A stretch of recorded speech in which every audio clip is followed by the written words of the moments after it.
Hi everybody. Okay, so I had a lot of questions recently, so I wanted to make a video just to make sure that I could show you guys, what I mean by most of this, and so that way everybody has something to kind of come back to and say, okay, this is what she said, this is what she recommends, this is kind of what she uses. So there's just kind of a universal thing to go to. So I've got Everest. This is the biggest puppy. He will be Cinder in his new home. Look at him. This is the nice clean faces that we have today. So first thing, collar sizes. So right now they are in nursery collars. That means that they can be just taken off by a little bit of a pull. Okay, so this is a safety thing. This is for my nursery. So these stay with me for next puppies, so I can clean them and then just make sure that I have good ways to identify my puppies but are safe. So what I recommend right now is an 8 to 12 inch. This is the one I got Aspen, the one that's staying with me. Used to be Blanche. So this is an 8 to 12 inch. So you can see she's got a little bit of room to grow. And this is about what your puppies are going to be at right now. So for instance, the biggest puppy is, let me have it. He is about 11 inches at the neck right now. So 10 and a half, 11. Everybody else, I think I measured Midnight at 10. So 8 to 12 inch, that'll last you a little bit, and then you can move on to a bigger collar. But if you buy anything more than 12 inch that can't go down past the 12 inch, it's too big. It will fall right off of them. So anyway, so that's that. And then I wanted to show you guys what he measured out to, as far as if you wanted to buy a harness and stuff for them. So around his waist, around his chest here, he is about 18 and a half, 19 inches. Come here, buddy. Come here, bud. He's like, oh, gotta find something. Come here.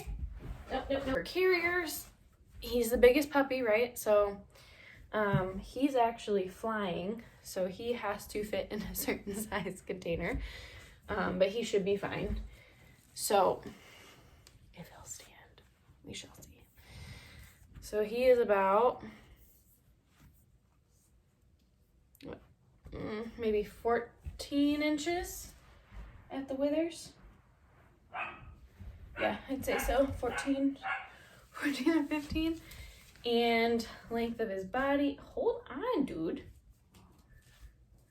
You know, what is this? What is this? It just doesn't seem right, does it? All right, let's do length of his body. So let's see how long you are, buddy. Oh, I know, it's just so crazy. Oh my God. Oh my God. All right, hold on. Okay, let's see. About there. What is that? About 17 inches maybe. So, okay. So that is about the size. Everybody else will be smaller than him.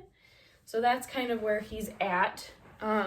Now, as far as carriers, I love a doggy car seat if you want to do that.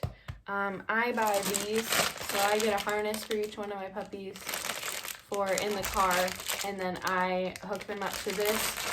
These have the hooks on them, and then they have the seatbelt part that goes into that seatbelt holder. And these work perfectly for me. I can fit 3 dogs in the back seat and it's fine. I've also used the ones that hook up to the back of your car seat. So I do like those. They're quick, simple, and don't make your seatbelt alarm go off, which is super nice. Hi. And I will show you what Juniper's parents brought just so that they had something that Juniper could be used to by the time she gets home, which is this size. So this is, get where you can see it.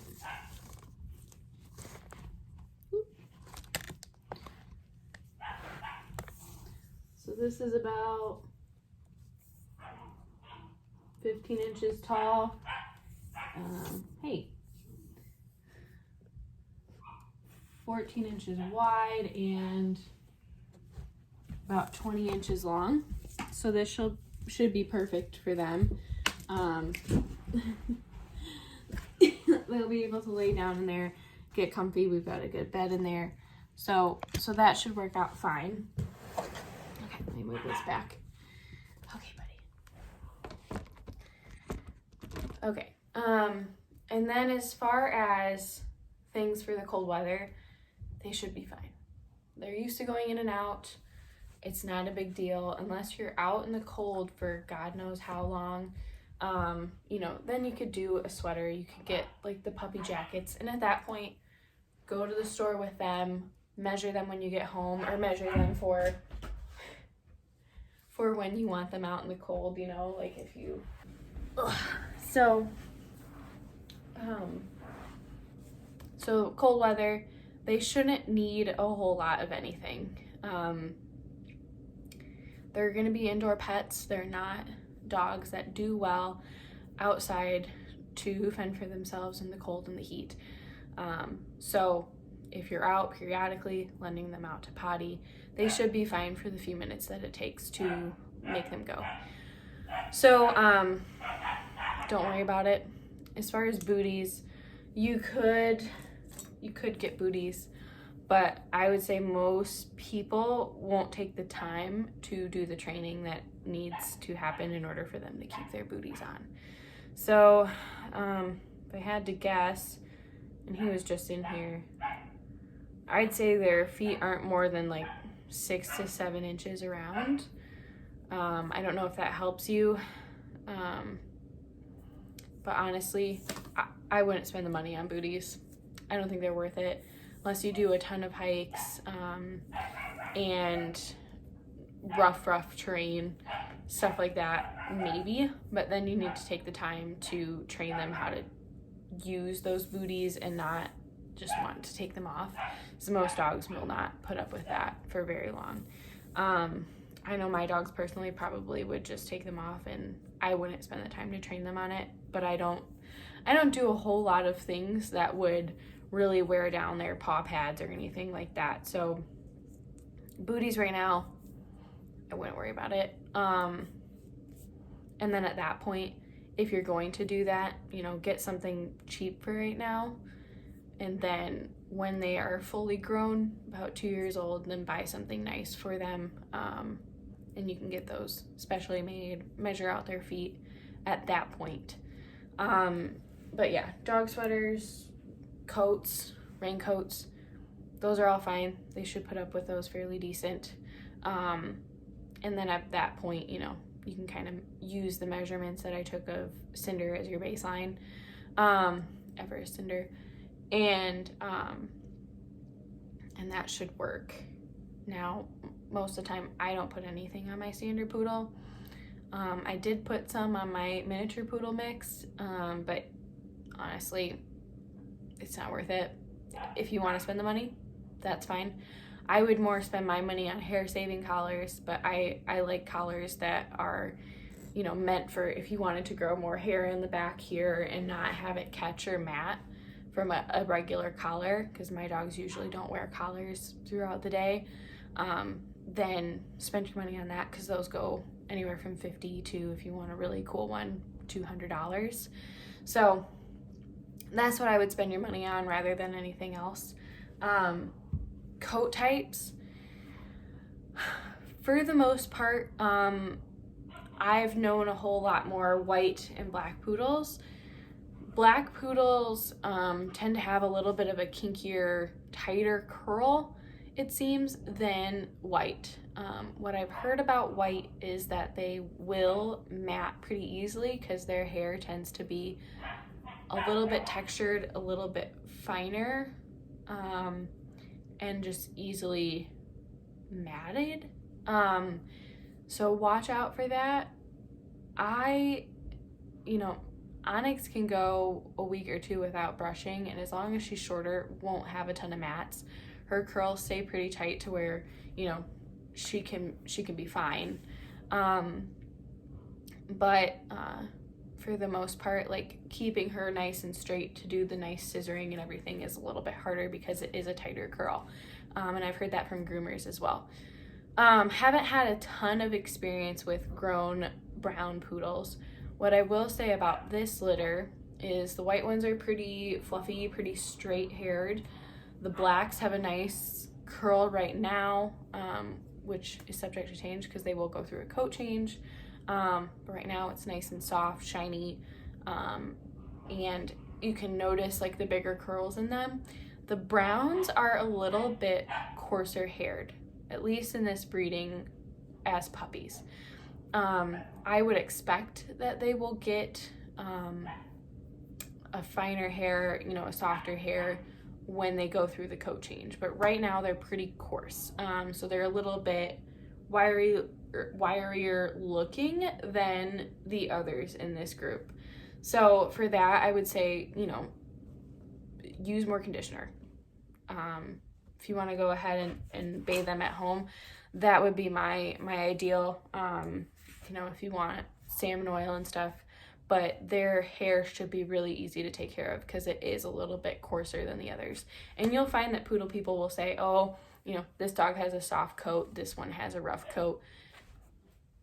They're all pretty much the same, but you will notice sometimes that, yeah, this one it's a little bit softer. I have to use this product. Follow grooming pages.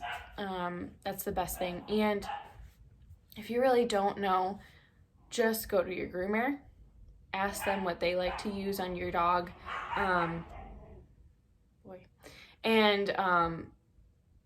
Really get some good advice from a grooming expert that is used to your dog, that sees your dog, can touch your dog and say, this is what I would recommend. I use Spectrum 10 shampoo from Chris Christensen.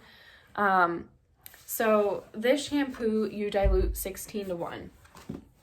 So that's where this comes in. This is dyed from a black shampoo that I will use on Onyx occasionally. And that's just, I think I Love Dogs makes a really good black dog shampoo. I just found something on Amazon that had good reviews. So it's just a little stain from that. But essentially, I will use this. I'll put a little bit of this in there, and then I fill the rest of this with water. Swish it around, and then I douse the puppy in this. And I can go through 5 to 6 puppies with one of these. So don't overuse your product. Use it how it's intended to use, and these diluted shampoos are so nice. So that's how I do that. It makes for a really easy spray on for at-home grooming. And if you want, I would say just get the shampoo. You don't need a conditioner most of the time. Poodles are supposed to be a little bit coarser anyway, so a lot of people will tell you to not condition your poodle. But to make it easier for you to brush out and everything, I will use sometimes the Spectrum 10 conditioner, but I use a whole lot less of this than I do the shampoo. So this is the Spectrum 10. It smells really nice. So I will use that. Brushes. For the most part, what I recommend everybody get is at least one of these. So this is just your regular wire comb. It's got your wider bits here, your smaller bits here, and it's just a standard grooming comb. So this is what I use to make sure that I've got all the knots out. So this is kind of your last step for a lot of groomers. They'll use this to make sure that they've gotten everything out. So they'll just, yep, looks good. As your everyday hairbrush use on your puppy, you can use that as a second step. And then what I recommend, if you want to spend the money, And trust me, it's a lot. But this Big G slicker brush by Chris Christensen, it is, what is it, $68 right now. It's a really nice brush. Some people will tell you to not use a slicker brush on a poodle. I find that a lot of poodle people actually really like this for their poodles. So I love this brush. I did buy it just because everybody was recommending it, and it is the best slicker brush that I've ever used. Now, slicker brushes, you should watch a YouTube video, have your groomer go through it. You have to use a slicker brush right in order to not hurt your dog. So, watch a few YouTube videos on that. It's basically, going straight down, really using the brush how it's intended to be used. And then otherwise, just your standard pin brush, with or even like a detangling hairbrush, something along those lines that's just kind of your normal hairbrush, like something you would even use on your hair. That'll work just fine for these poodles. So if you have something like that, just use one of those. Those work great. If you do plan to have a longer coat on your poodle, definitely get the slicker brush, I think. Get your comb, and then make sure you are bathing once a week and blow drying all the way through, making sure that hair is straight and doing your line brushing. And there's a lot of good YouTube videos on that too. Line brushing is great. The detanglers I like, let me find one on here. Detangler brush.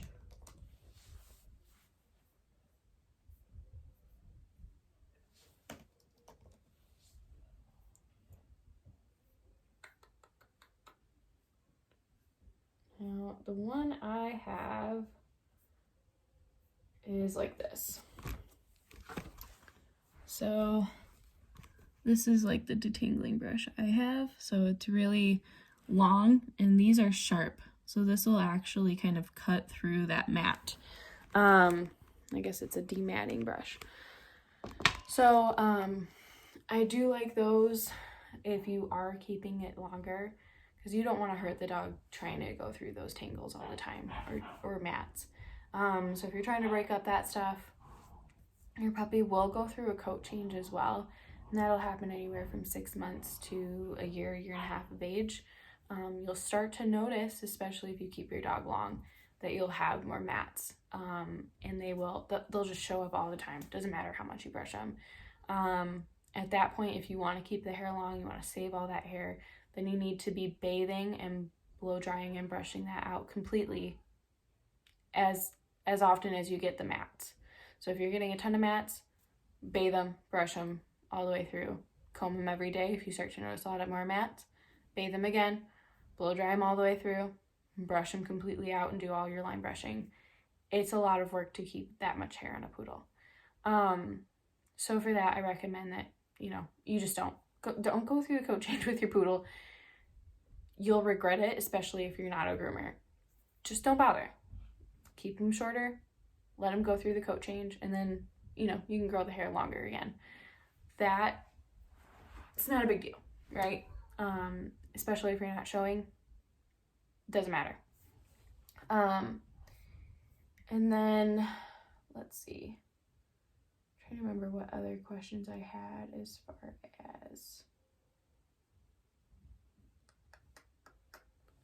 far as coats and brushes and stuff. Detangling sprays. I have used just your standard detangler spray from Walmart. I think I had an Aussie one. That worked fine. Some people will use the conditioner and put it with water, put it in a bottle, and spray that on the coat. I don't bother. I brush them dry. But yeah, you can do that. There are some really good detangler sprays out there. I haven't bought into it a whole lot. And I've been keeping Onyx short because of everything that we've got going on as far as puppies and everything else. So I haven't worried about it as much recently. But if you do get into that, go on the grooming sites, see what other people think as far as what your dog's coat type is, what issues you're seeing, and what you want to do for that. Now, as far as take-home bags, I wanted to give you guys a little rundown here. So I'm going to cover this up.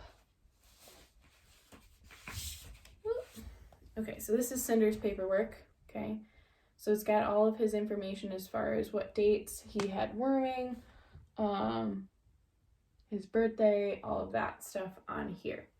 Okay, and then on this sheet, I also put, because this is what I use too, so you're going to get a copy of this sheet. It'll have the owner's name and address and everything, basically what I use for your AKC paperwork. It'll have their registration number, and then I'll have their nanochip number. So then I'm also going to be taking a copy of the AKC paperwork I send home with you guys, so that I can see, hey, and prove to people, hey, I sent this dog home on limited registration status. These are the things I filled out for them. This is who the owner is, date of transfer, stuff like that. I didn't mark out the date of transfer. I'll just do that when you guys come in to come get the puppies. And then just for my records, I keep your guys' application on hand. But I've got their stuffed animals, I've got their bandanas, so when you come pick them up, so you can see which puppy you have, they will have their name and everything on them in this bandana, but I just don't keep them on them just because puppies will destroy them. So, other than that, I will be filling out the contract with you, reading this over again, and basically having you guys sign this last page. So I'm going to keep this original copy. You have a copy in your packet of the contract, so you can go through it again. You'll also have this little microchip paper. So this has the exact microchip thing on there as well as a secondary thing. Like I said, copy of that health paper. Basically what I use is like my puppies records that I just made on hand. And then I provided the proof of their last fecal sample coming back negative for everything. I have their litter certificate, so you can see their lineage on there. I've got the Trupanion, you get like 30 days free coverage.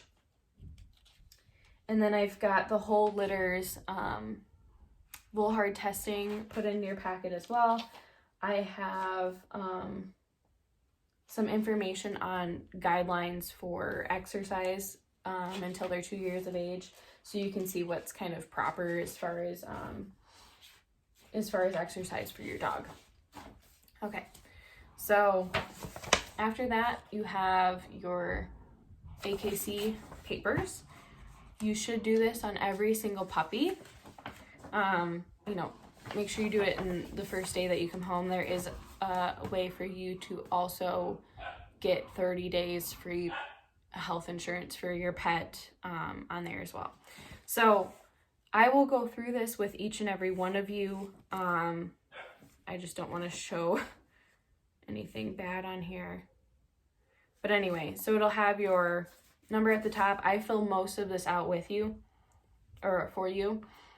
And then you just put in here, I have the kennel name, Oh So Sharps. And then you'll fill in what you want for the rest of their name, their registered name. And then if your name is too long, you'll have to fill out the rest of that there. Now, the easiest way to do this is just to go to the www.akc.org /dog registration, so DOGREG, and that'll take you to the site where you need to do it. And if you need help, we can go through that together.